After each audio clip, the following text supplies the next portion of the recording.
Салям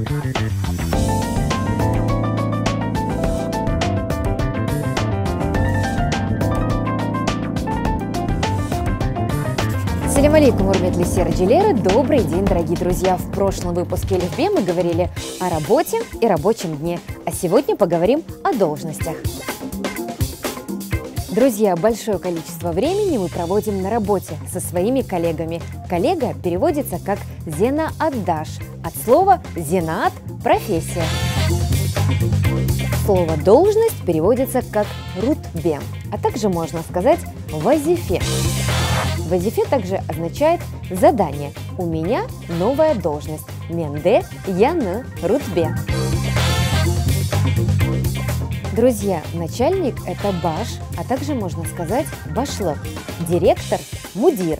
На этом я с вами прощаюсь. До встречи в следующем выпуске ЛФБ. Корошкенди!